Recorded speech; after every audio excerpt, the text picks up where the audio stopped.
Welcome to the Defense and Aerospace Report podcast. I'm your host, Vago Muradian. Our podcast is brought to you by Bell. Since 1935, Bell has been redefining flight.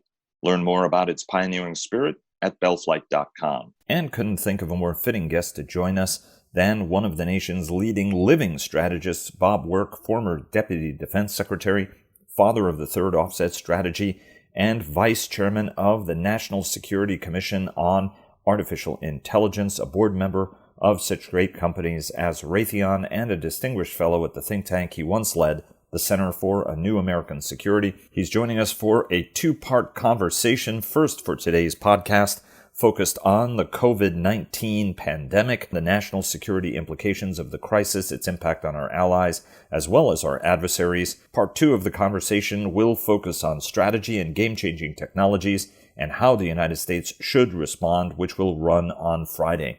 Bob, thanks very much for joining us. It's great to be here, Vago. It's a pleasure, and I should take a moment to give a shout out to all of our sponsors, given that we're going to be covering a lot of ground. Our global coverage is sponsored by Leonardo DRS. Northrop Grumman sponsors our weekly cyber report and broader cyber coverage. Our technology coverage is sponsored by General Motors Defense, and Fincantieri Marinette Marine sponsors our naval coverage. And of course, Bell sponsors this podcast. Bob, I want to start with something that has affected everybody's lives, the coronavirus.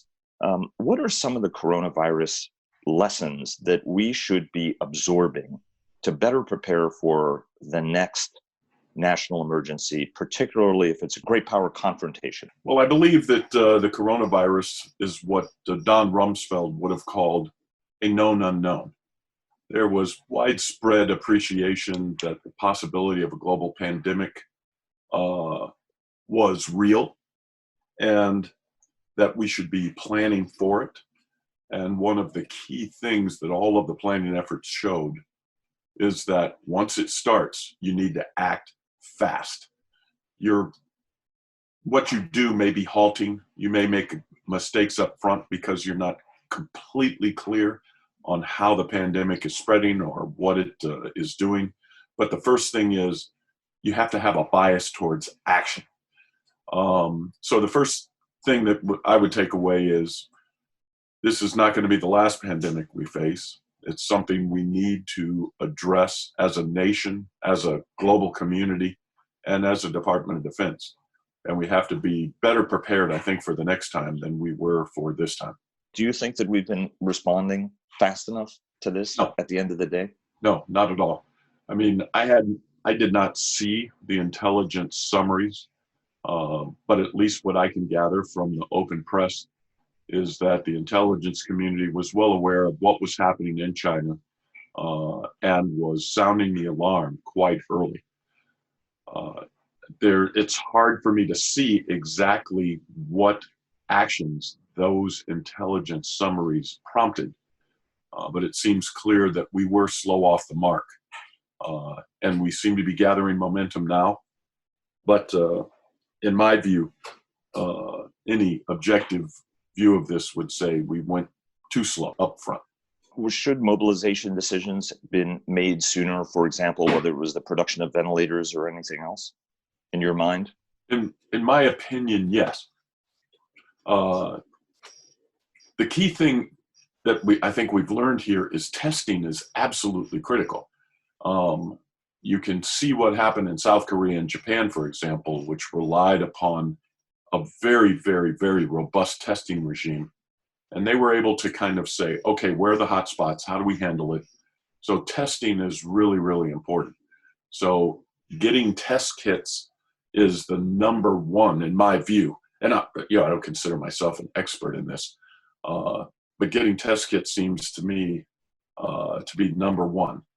Then once the spread starts and you have a pretty good idea on how it spreads and how dangerous it is, especially to certain parts of our population, those with preconditions, then you have to start getting all of the stuff that you need to start to do it. Now, the thing that offends me the most as a Deputy Secretary of Defense is I almost hear us saying, this would be like saying, okay, Marines, soldiers, sailors, airmen, Coast Guardsmen. We're fighting a war. I mean, we're in a war. We're against this enemy, and I need to send you to the front lines. Now, some of you are not going to have helmets. I'm sorry, we just weren't able to build enough helmets. So some of you are going to have to go in without helmets. And yes, you'll be unprotected, but you're doing it for the greater good. And some of you won't be able to have a flak jacket. Some of you aren't going to have body armor. We're really sorry about this. I mean, to me, the thing that just kills me the most is our first responders, the soldiers on the front lines, are not being protected. And to me, that is just unbelievable. So testing,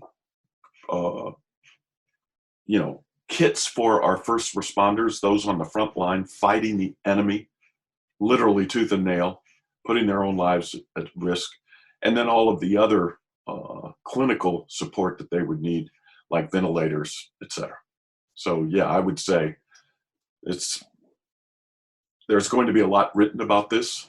A lot of us don't know exactly what happened or why it happened, but from the outside looking in, I would say we were slow off the mark, and I'm glad that momentum is building up. But at this point, I just say, wow, we lost a lot of time. And obviously, this is now starting to hit the military community with ships. Obviously, USS Theodore Roosevelt now off of Guam, and the Macon Island Amphibious Ready Group being told not to return to San Diego in part because of cases.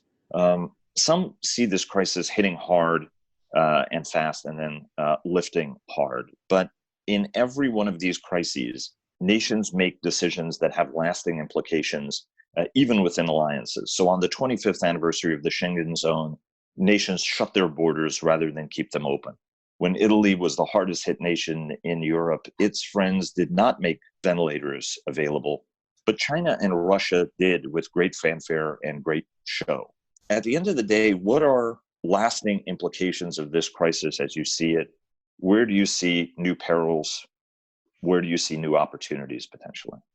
Well, let me just say that I think the 2018 National Defense Strategy has it exactly right, in that the United States, the primary strategic challenge facing the United States in the early part of the 21st century is a long-term strategic competition with what the National Security Strategy refers to, great power competitors. And this is a competition at its core of democratic values versus authoritarian values.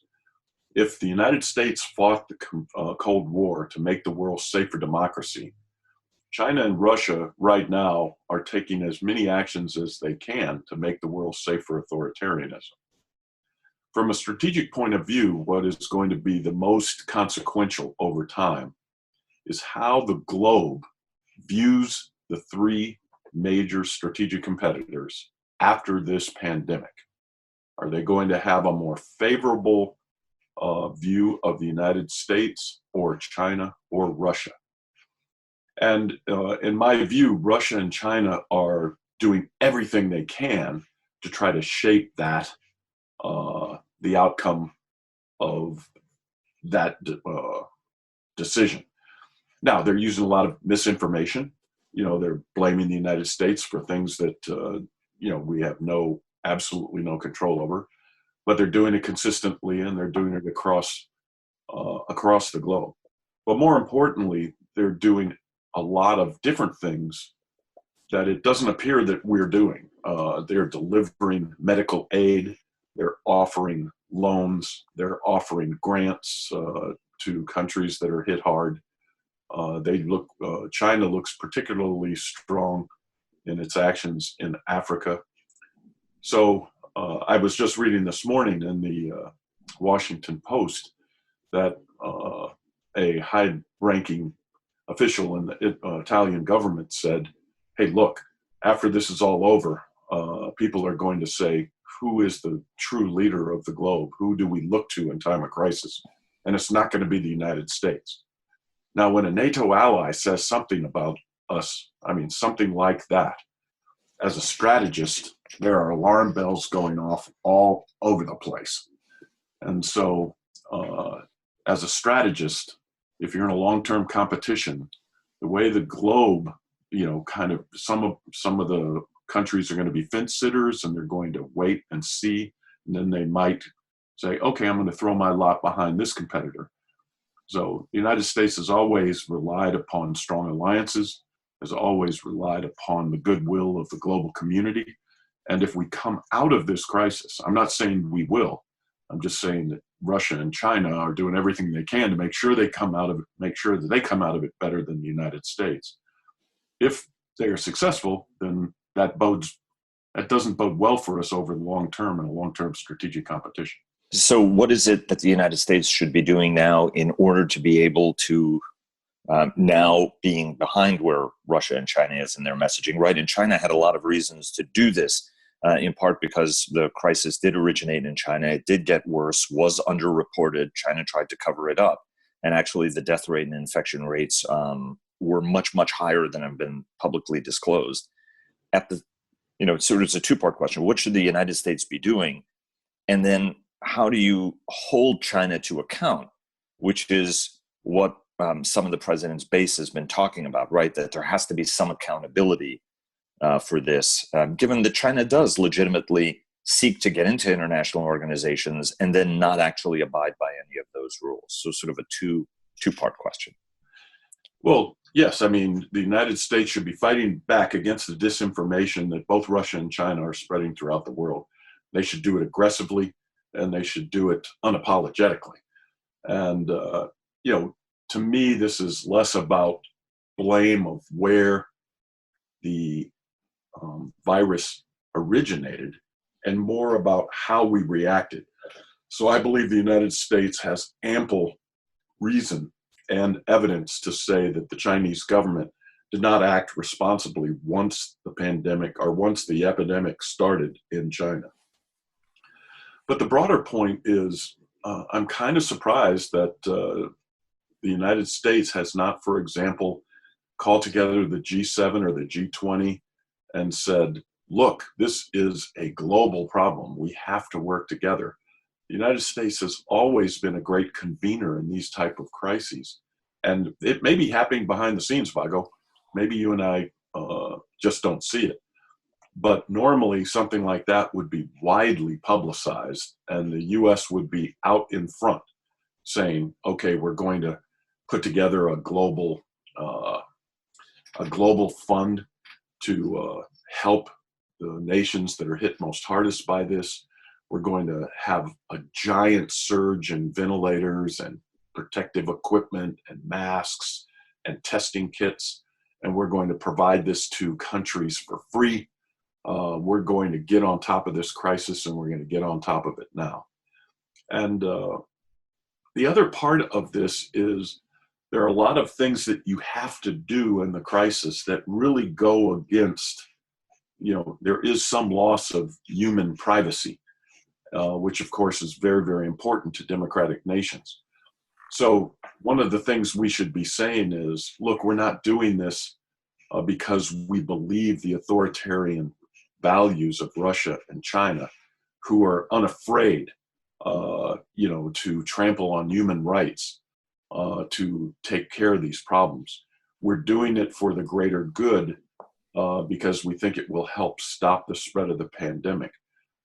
So I think I'm just surprised we're not out there leading more forcefully and more compassionately on the global stage. Well, right. I mean, but that's one of the great both tragedies of this and one of the greatest truisms, and you put your finger on it. Effectively, since the 1930s, if the United States doesn't lead, there's always a vacuum, and others choose not to lead, but they're advance their own specific interest in doing it, right? And so at the end of the day, that to me is, we are the indispensable nation. And when we're not looking over the shoulder of a country and tapping them on the shoulder and say, hey, you got a problem there and we've got to fix it, right? Then there's just chaos and Americans end up dying as a consequence. Well, I think it was Andy Krepenevich, former head of the Center for Strategic and Budgetary Assessments, and talk about a great strategist. He's a great strategist. He made the cogent observation that the United States has never faced a strategic competitor or group of competitors that had a gross domestic product greater than 40% of its own. And China, for example, has already surpassed the United States in purchasing power parity and is projected. Now, the pandemic may actually change projections, but the projections are that China will ultimately surpass the United States in absolute GDP. That's unprecedented in the United States. We haven't faced a competitor like that since 1885. And so in the past, because of our economic preponderance, we were often able to lead and still take care of all Americans, but still have the wherewithal to help the global community. China now can do that. China has the strategic wherewithal to, provide equipment across the globe, to provide monetary assistance, etc. So this is quite unlike any competitor we've ever faced. And China not only can compete with us on the economic front, but increasingly they can compete with us on the technological front, which, as you and I both know, is quite concerning in terms of national security. Economically, one of the compacts, and there has been some reporting on this, and having spoken to friends from the region as well as from China, the point that they make is that the Chinese Communist Party has been successful because it's given everybody security and prosperity. And right now, security has been undermined domestically. Right, for the first time ever, the Chinese Communist Party had to back down in the face of overwhelming public pressure to be more active and come clean about Wuhan. And the second thing is that there was economic prosperity. And one of the lasting implications of this is that people will be moving some of their supply chains out of China as a consequence. What are the implications, and how does China as a competitor change when its economic circumstance is different? Does it become more malleable, or does it become more dangerous? It's unclear at this point, Vago. I mean, this could go a lot of different ways. What would be hopeful for the whole global community is if the United States and China and Russia agreed, hey, let's work this problem together. And they worked it in a way which helped build up trust between the three countries and helped, outline a brighter future where the strategic competition would not necessarily turn malign or violent. There is a lot of things that we could do together. For example, I think the United States should invite Russia and China and say, let's go to Mars together. We will do it for the benefit of mankind. We will have, the crew that goes to Mars will be 1/3 American, 1/3 Chinese, and 1/3 Russian. We will share our technology. We will, work through problems together. Hopefully, coming out of the pandemic, you would see more and more of those types of things, which would make sure that the strategic competition, we're not going to stop. The competition will continue to roll along, but we want it to go in ways that are beneficial to all of our nations and the global community. If Xi, though, was given his life term in order to stick it to the United States and take back Taiwan, do you think that becomes something, right, which authoritarians regularly do, right? Frame an external threat. Some of the rhetoric is that this is an American virus and it wasn't even a Chinese virus, as Chinese officials have sort of postured. American officials have then postured it as this was a Chinese biological weapon. I don't think either one of those things are true at all. But oftentimes try to, right? I mean, Vladimir Putin went into Ukraine for domestic political reasons as much as it was for security. Do you think that that's a legitimate danger, concern, and fear? And if so, do we need to be doing something to sort of, because the Chinese have been sort of trying to provoke Taiwan effectively? Well, look, there is another virus that is just lurking around the globe, and that I'll call that virulent nationalism. And it's one of the things that you can't control. Once it really starts to burn, it burns generally very, very hot and very, very fast. And oftentimes it results in outcomes that are extremely dangerous. And, I think President Xi, as you say, could try to use the pandemic as a means to fan nationalism.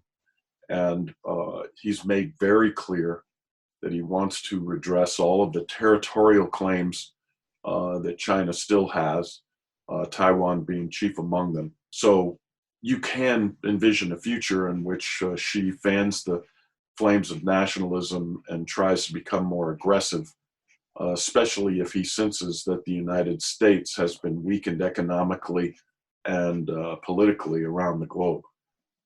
But you can also, as I said, I would hope that President Xi and President Trump, who seem to have a very good relationship between them, would go in a more positive direction. So I'm not willing to say which way this might go. As a glass half full type of guy, I'm hoping that the pandemic will actually induce all of the competitors to act more responsibly and act more collaboratively to help our global citizens. President Trump has also been very effective at fanning nationalism at home. The number of people, it's surprising to me how many people, for example, don't call it coronavirus, but call it the Wuhan virus or call it the Chinese virus.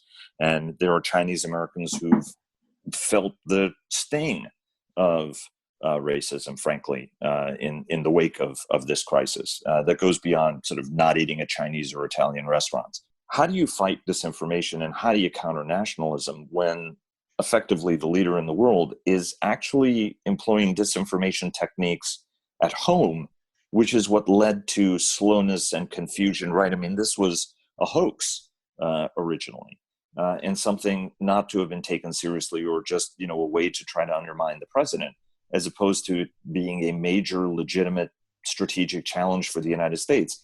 And a challenge, Bob, arguably, we've just spent $6 trillion to counter, and that might not be enough to counter it, right? So how do you fight this global war if you effectively have a disinformation campaign running in the United States along nationalist lines? How do you counter both international nationalism as well as disinformation? Look, nationalism is something that we really have to keep an eye on because it is so dangerous once it's let out of the bottle in its most virulent forms. So the thing that I am hoping for is that the United States, once again, demonstrates what it has demonstrated over and over again since World War II, that we are the leader of the free world.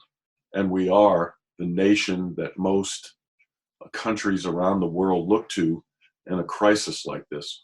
And I would hope that we don't let nationalism keep us from doing the world's business, because in the end, from a strategic competition point of view, it's the right thing to do. It helps us immeasurably in the strategic competition. But I don't want to talk specifically about disinformation in the United States or anything like that. But do you think it's possible that no matter what is happening, we can still try to get effective messages out there in the world to counter Russian and Chinese propaganda effectively? Absolutely. Yes, I believe we can. We just have to do it. And we have to have a plan to do it, and we have to have an organization to do it, and we have to get after it. Bob, thanks very much for joining us, and look forward to the second part of our conversation that will be available to our listeners on the Friday Daily Podcast. Thanks a lot, Vagos. Great talking with you. And thanks to all of you for joining us today. Please follow our daily interviews with top government, military, industry, and thought leaders at Defense and Aerospace Report, and subscribe to our weekly newsletter. Follow us on Twitter at DEFAERO Report. That's at DEFAERO Report. Like us on Facebook at Defense and Aerospace Report. And check us out on LinkedIn. Look out for our weekly cyber report sponsored by Northrop Grumman and our technology report sponsored by General Motors Defense. For more than 80 years, Bell has pushed past the boundaries of what's possible to drive aviation forward, going above and beyond flight, bellflight.com. Thanks again to Bell for their generous sponsorship, and we'll see you again tomorrow, and hope everybody stays safe and sound. All right, that's it. Thanks very, very much, Bob.